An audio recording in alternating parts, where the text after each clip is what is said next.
Who was I? Why am I here? And what is this place? Hey, how's it going everybody, and welcome back to the channel, where today we are going to be reading a very interesting story about Greg exploring the Backrooms. Now you may be thinking, hold up, you read this story before, and you would be wrong. You'd be wrong. Now we actually read a very similar story about 2 years ago called, who would have guessed it, The Backrooms. So this story is a completely different, separate story, not connected to that one at all, but it's just a lot longer and it goes more in depth into the backroom lore, and we get to meet some cool characters. Now this story was made by Dark Passenger 44. If you want to check them out, of course it's going to be the first link in the description. It'll take you straight to the Reddit page. They actually have a brand new story that just came out a couple of hours ago called Diary of a Wimpy Kid, Greg's Big Problem. And let me just show you a little bit about what that story is all about. That's all I'm going to show you, because I'm pretty sure you can piece together what what this story is going to involve. So if you want me to take a look at that story when it comes out, I'll be more than glad to. Just put it in the comments and let me know. Now how about we hop into the first page of Diary of a Wimpy Kid, The Backrooms. Why am I wet?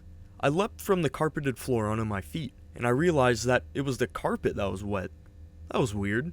But not the weirdest thing I'd seen today. I looked around to see me situated in a room with this old yellow wallpaper. The ceiling was inconsistently scattered with fluorescent lighting that made a very loud buzzing noise. It made it almost hard to concentrate, and along with the gross smell of the wet carpet, I couldn't even form full thoughts. I also realized that I felt as if I'd been awoken from a very long nap, considering my drowsiness. Who was I? Why am I here? And what is this place? I started walking around, and a memory suddenly hit me like a truck. The wallpaper is very similar to the one in Grandma's house. I tried to remember Grandma, but the memory vanished faster than it came. I gave up on trying to remember and concentrated on just getting out of this place. As I began to walk around, I noticed that once I entered a new room, there would be entrances into other rooms, and as I entered those rooms, there would be entrances into other rooms. It wasn't like a pattern, but random placement everywhere. There were also pillars spread throughout the place too, and as I walked further, I started to panic. There were room after room after room. I knew that panicking wouldn't help things, so I decided to walk in a single direction to see where it might bring me. I tried looking out for anything other than the yellow walls, but it was endless. I walked for what seemed like hours, but I didn't have a way to tell the time, and I started feeling hungry. Suddenly, something gray caught my eye. I couldn't contain my excitement, and I ran back to see that it was one of those filing cabinets you'd see in an office. Another surge of memories flooded through me, reminding me of Dad's office. This time, I tried to grasp onto the memory and try to remember what my dad looked like, but it slipped me just when I was starting to get somewhere.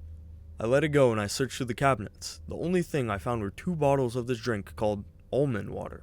Without even thinking about it, I drank it down in a couple of seconds as I was very thirsty, and to my surprise, it actually tasted decent. I took the other bottle with me, and I continued back on my path. As I continued to walk, I thought about the possibility of something being here with me. I shut down that idea and I continued to walk. After a couple more hours, I was convinced that I had passed the same pillar at least 5 times. To confirm my theory, I continued through the same direction, and sure enough, I was right. I was exhausted from all that walking, so I just sat with my back to a wall and my eyelids started to feel heavy, and before I knew it, I was asleep. When I woke up, I almost thought that it was just some bad dream. The buzzing of the lights reminded me otherwise. I figured that this place is some sort of maze, but if I went in a straight line, I would end up in the same place, so I would just change directions often. In order to continue my journey, I had to endure another day of walking in the mushy and moist carpet of this space. Eventually, my feet stopped feeling wet, and I was used to the buzzing of the lights and the smell of the carpet.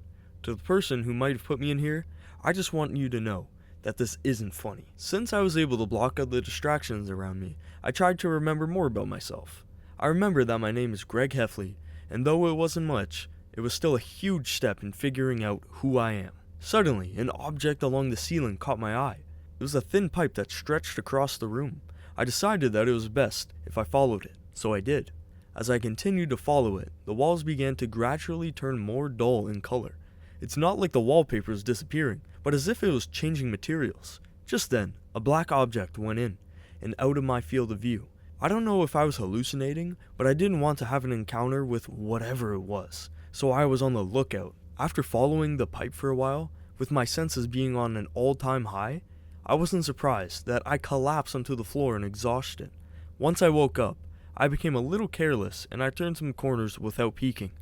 After a while of being careless, I turned a corner and came face to face with this thing. I couldn't move. It felt like we just stood there forever. But when it finally made a move, I bolted away from there. I didn't look back until I couldn't breathe anymore. I don't know if I outran it or if it just let me get away, but I wasn't going to take any chances anymore. Luckily, I was able to backtrack and find the pipe again.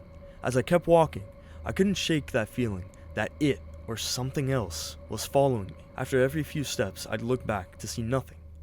Had I imagined this thing? No, it was definitely real.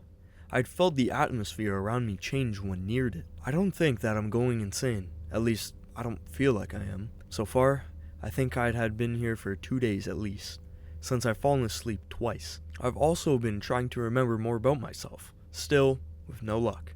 I just hope that when I get out of here, I'll be able to see my parents again, even if I don't remember too much about them.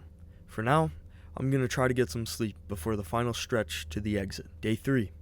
You'd think that trying to sleep would be hard, but it's been surprisingly easy to do, probably because I go to sleep when I can barely walk anymore. Today, I continue to walk beside the pipe, trying to remember more about my past. Why did it have to be like this? It makes me so frustrated trying to remember something from scratch, almost like trying to write a story without the plot. What makes it harder is the lights. Just when I thought I was getting used to it, it just starts buzzing louder, and the stench of the carpet stronger. I do have luck in finding almond water in cabinets, but they can also appear in drawers of office work tables that are randomly in some rooms. As I kept walking through this enigmatic space, I have just discovered a room covered with what seems to be black vines? Just then, a memory struck me again. Vines and plants. When was the last time I saw a plant? I couldn't concentrate on that because I caught a glimpse of a movement in the room. And as I turned to look at it, some of the vines were pulling away from the wall, as if it were detaching itself. I didn't waste any time, and I ran like the wind. I could have signed up for the 100-meter dash because I was clocking at least 30 miles per hour for more than a couple minutes. This time, I didn't stop because I could hear the squishing of the moist carpet behind me, and I wasn't going to take any chances to stop or look back. I kept with the pipe, and when I turned a corner, I was met with a long hallway with a speck of gray at the end. My heart was racing faster than my legs, and without even thinking about it, I charged as fast as I could toward it. I didn't care that there was a monster chasing me, as long as I could get out of these yellow rooms. As I continued to run, my mind went blank. I didn't know if the thing was still behind me, but it wasn't gonna stop me. My lungs were burning, my vision was narrowing, my legs were aching. I don't know how long it took, but I somehow made it without stopping. I was on the ground, catching my breath. As I regained it, I realized that the thing could still be after me, but when I looked back, there was nothing except a gray, concrete wall. I looked around and scanned my surroundings to see a facility made entirely of concrete. There were concrete pillars around the fluorescent lights that were a lot quieter. This place resembles an underground parking garage, but it is a lot bigger. Once I've scanned my surroundings, I just ran. Why couldn't that just be the end? Why am I still here? Suddenly, a thought hit me. What if this place is a series of never-ending levels? No, that's impossible. The yellow rooms were probably built in a big warehouse or something, and this could be close to the exit. My run broke into a sprint, and I could feel the air resistance pushing against me. No, this can't be. I ran for what seemed like hours, and I couldn't get anywhere. I decided to just lay down and get some sleep and think about it tomorrow. It does feel nicer here than the yellow rooms though, but it is a lot warmer. Day 4. I spent the day searching around. I found some crates full of useful supplies like almond water, flashlights, batteries, bandages, clothes, and even canned food. When I found a can of beans, I realized I hadn't thought about my hunger up until that point, and I devoured the entire can. I finally changed my clothes and was feeling pretty good about my situation until I realized that I didn't have anywhere to put all the gear I found. Luckily, I found a backpack in the next crate I searched, as well as a knife, which could prove useful in many situations. Besides all the useful items I found, I also found a lot of random stuff like a car wheel, crayons, burned paper, a watch, and used syringes. Most of these things I didn't even touch, like the syringes, but the watch could be useful in telling me how long I've been in certain areas. Now that I had all these things, I was set for most situations, and I actually had a positive outlook on things since I got here. Alright, going over everything that's happened so far, Greg wakes up and he's in the backrooms, so he doesn't know how he gets in there. And to my knowledge, to get into the backrooms, you have to no-clip out of reality, like trip on a pebble or trip on something. That's all the videos I've really seen about it, but it looks like Greg doesn't remember doing any of that, so he just wakes up and he's in the backrooms, and he's already met one of the monsters in the first level, and it didn't look like it was actually trying to go after him too hard, because I mean all he did was run away in a straight line. You'd think it would catch up with him, but I guess not. So now hopefully this guy can find a way out, because if I'm being too honest, I don't think he's gonna last too long. I didn't want to get too hopeful, because it makes it feel worse when things go the wrong way. So I was just focused on finding an exit to this place. Here, I could let my thoughts run loose, as there aren't too many distractions. I could see why I thought there could have been an exit nearby, because my instincts and memory see this place as somewhere that would transfer to another space. And they all seem oddly familiar, with a few things that are just off. I could faintly remember an underground parking lot with cars passing by, but in this place, I'm alone. At least, I think I am. The paranoia has been eating at me ever since I got to this area, where there are darker shadows where they'd be lurking.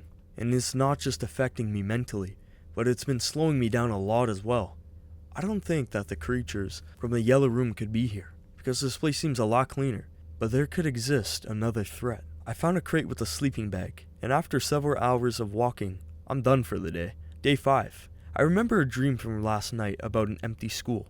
I was roaming it. It was comfortable to see the past, and I didn't feel any paranoia despite it being a huge empty school. I turned a corner into a very long hall, and at the end there was some sort of dog or canine. The hallway was covered with red lights, and it started running towards me. I ran the other direction, but it eventually caught up to me and latched onto my leg. Luckily I woke up, but I found out an area around my ankle was actually in pain, because there was a jar of some liquid that had probably leaked onto me, and I hadn't seen it before because it was in the sleeping bag. There hadn't been any serious damage, so I bandaged it up and I was good to go. I figured that I should keep it as a weapon because just a drop was still very painful.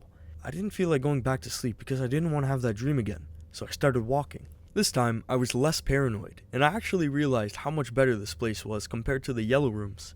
To be honest, it actually felt nice, but it was a little too warm. At least there wasn't a lingering stench and a loud buzzing. But I also hadn't encountered anything dangerous either. I just hope it's smooth sailing until I get out of here. Throughout this new area, I found many diverse areas like parking lots and halls with white walls, but they never led anywhere. There are also times when there's a thick fog everywhere, making it a lot cooler. But I just take that time to rest because I can't see 10 feet in front of me. Because of the fog, I don't want to get jumped. I guess I might be a little too cautious, but I don't want to risk death just to cover a bit more distance. I've also heard something close to me, so I'm moving towards it. I've moved closer to the sound, and I think that it might be the crackling of fire. Without that noise, I probably wouldn't even have thought about fire until it's too late. I haven't heard anything like that until now, so it must be something other than the environment, but I'm hoping that it's other people. Every couple of minutes the sound gets louder, and it seems to be around the next corner, but isn't. It's like it's right beside me, but so far away at the same time. I've been traveling 10 hours just looking for the fire, but I don't even know if there actually is a fire, because when I plugged my ears, the sound kept reverberating in my head. I calmed down and the sound eventually started fading. I decided to just lay down and get some sleep, so I don't start losing my mind. Day 6. I was already put off the second I woke up because of the flickering of the lights. These lights only ever had very faint flickering, and they would only do it rarely. Something was gonna happen, and I needed to act fast. I heard the fire again, so I sprinted in that direction, hoping to find something. I'm not too sure if it was a couple of minutes or hours, but I eventually found the fire, and you will not believe who was beside it after I'd turned the corner. It didn't take me too long to remember who it was. The next thing I know is that he wrapped his arms around me, and I'll admit that I hugged him back. And there he is. Rowley is in the back rooms with Greg. Not a very good situation for the both of them, but at the very least they have each other to kind of piggyback off of. So if they do get in a fight, maybe Greg can toss Rowley at the guy and maybe he'll have a couple seconds to escape. That's something he'd do. I was about to ask him if he knew anything about this place, but the light shut off and everything was in the dark except the fire. Rowley immediately went to extinguish the fire for some reason and put us in the pitch black. But I didn't ask because it seemed like he knew what he was doing. He grabbed my arm and pulled me to a wall. He explained quietly how there are monsters when it's dark, and that we should keep our flashlights in our hands in case we needed to scare them off, or to see where we're going if we need to run. I tried to ask him some questions, but he told me to stay quiet. We sat there for a while, and I thought about how strange this place was. Infinite spaces of a place from our former day-to-day lives that were left deserted, making it feel eerily empty. It's been about 30 minutes and nothing has happened. I was about to ask Rowley if maybe he was wrong about this, but luckily I didn't, because a large and glowing smiley face appeared somewhere in the darkness. I'd been expecting the same thing I encountered in the yellow rooms, but somehow this was even scarier. I don't know if it smiles on purpose or if that's just the way it's supposed to look, but I couldn't focus on that because it was looking around everywhere, and it would probably find us at any second. Rowley was trembling, and I wasn't feeling great about this either. Even though I couldn't see its body, it still creeped the hell out of me. I guess Rowley was trembling too hard because that idiot dropped his goddamn flashlight. Oh shit. The flashlight turned on and startled the smile for a second, giving us a head start, but it's not like it helped us all that much. The smile was right on our tails no matter how fast we ran. I just followed Rowley because he probably knew where he was going. He was actually running fast, and I would have had a hard time keeping up if it wasn't for the creepy smiley face chasing me. I don't know how it was moving, but I don't even want to know. Eventually, Rowley went through a door, and as I followed, I realized that we were now in a completely different area. I couldn't focus too much about it because I was still being chased, but I did notice that this area is probably some sort of narrow tunnel with pipes in the walls and ceiling. It's not easy to analyze my surroundings when I'm sprinting from a monster and trying to follow Rowley at the same time. I could practically feel the smile touching my back, and my body was being pushed to the limit. I could feel millions of cold spikes piercing my back, which motivates me further. Finally, after what I thought was several hours of running, Rowley ran through a door and slammed it shut in that dumb smile's face after I went through the door after him.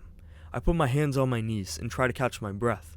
That monster didn't kill me, but the lack of oxygen that I'm getting will. My vision started to darken, and the only thing I could hear was my heartbeat. My throat was dry, my legs felt like rubber, and my head was spinning. I took a couple of deep breaths, and my vision started to clear up. We were in the halls of an old abandoned facility. I think an electrical station by the looks of it. Rowley was laying on the ground, wheezing, and I laid down beside him. Day 7. Rowley had a lot to tell me. Firstly, he knew all about the yellow rooms, the abandoned electrical station we were in right now, and many other areas. I was a little disappointed when he told me that he hadn't found an exit, and I also had a lot more questions to ask, like if he's found other people, how we got here, what he remembers, and how this place possibly exists. And many more questions I want answers to. Rowley told me that all my questions can be answered once we get to the next area with the others. So there were other people? He told me that this area is a bit more dangerous than the previous, and we should get out of here as quickly as possible. I was a little bit reluctant because my legs were still sore from running, but if it means safety, then I guess I'll endure a bit of walking. This place is creeping me out, but I would be a lot more scared if Rowley weren't with me. It honestly feels a lot better traveling with another person. I guess it makes me feel less alone and a little bit more safe. This new area is just old, dimly lit hallways with brick walls, dirty concrete floor, and a white ceiling with peeling paint hanging from it. The silence is also creeping me out though. As we kept walking, we found a hallway, and it had those metal bars they use in prisons, like they were trying to keep us out or something. Beyond that, I saw that it was a dead end, and there was a window. Suddenly, something on the floor pounced at us and scared me half to death. Luckily, the bars were there to stop it, and I got a glimpse of what it was. It was kind of like a hybrid of a human and a canine, except they mixed the ugliest features to make it look like it had just come straight out of hell. I couldn't help but stay and look out the window. It looked cloudy and dark outside, but I'm not too sure if there were any clouds. It was just gray. After a while, we started moving because that thing was creeping me out. I still couldn't help but wonder, what was outside these windows? And maybe it could get us out of here. Raleigh knew what I was thinking, and he told me the windows are unbreakable. I guess I should have expected that because Raleigh has been here longer than I have. But I have a feeling that there's something he's not telling me, because he's been acting weird around me. After a while of walking, we passed by some hallways that are a bit cleaner than the one we were greeted by, and we found some rooms with electrical equipment and machines. Finally, we found an elevator which Raleigh seemed excited about, but after examining it, he looked back at me. I don't think it's working, Greg. Let me see it. I guess I thought Raleigh probably overlooked something about the elevator, but when I tried it, I didn't have any luck either. Raleigh said that there was a slot for gas, and sure enough, I found a tube that probably takes gas. What type of elevator takes gas? Anyways, we started going back to siphon some gas from the machines from some of the rooms we found. As we continued walking, I was feeling a tingling sensation, like the one I had before the lights went out in the parking lot area. I knew that there would be a threat, and Raleigh sensed it too. Get your weapons ready, and be prepared. From what I remember about Raleigh, he wasn't this tough. He's different, but I don't mind it though, because he seems a lot more mature. Though I still won't forget when he dropped his flashlight. I took that bottle of red liquid and my knife out of my bag and put them in my pockets. And unfortunately, that looks like it is the last page of the Backrooms that has been released. That is a crazy cliffhanger to leave on a story. You can't end it like that. No! The monster was just about to pull up on them in a new area. So it was going to be a new guy that they were about to fight. Plus they had weapons, so they were gonna fight back. Raleigh said, nah, fuck that, we're not hiding anymore. Get your weapons out, we're about to fucking fight this monster in the dark, in the pitch black. Yeah, that's a good idea, buddy. But yeah, no, it doesn't look like there's any more parts. Dark Passenger 44, if you are watching this, absolutely, we need you to finish this story. This was definitely a step up from the last Backroom story that we read. And fuck man, it got me hooked. Like, I want more.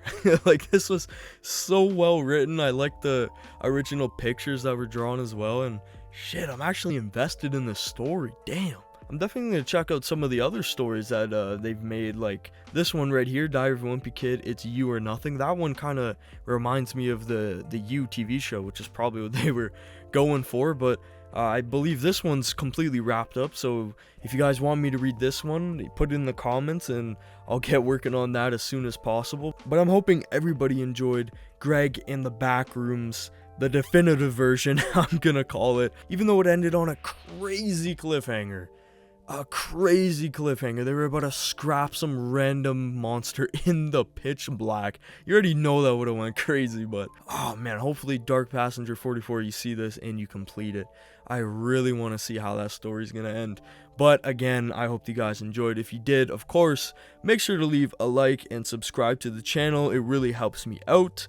If you have any story recommendations, put them in the comments. I have a huge list going right now of stories that I'm gonna read, and I'll be going down them and be coming out with a whole lot more videos very soon. So that's gonna do it for me. I hope all of you guys enjoyed, and I'll see you guys in the next one. See ya.